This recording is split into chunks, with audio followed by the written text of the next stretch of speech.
Today is your chance to be a better person.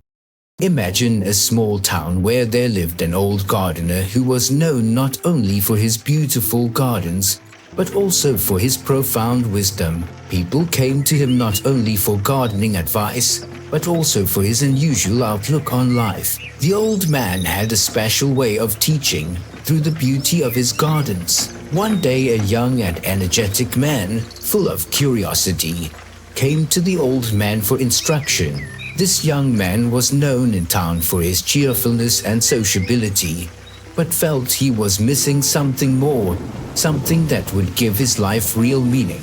The old man listened to him and offered him a challenge: work in the garden for a whole week, but keep quiet. Every day at dawn, the gardener imparted a life lesson to him, but always silently, through action.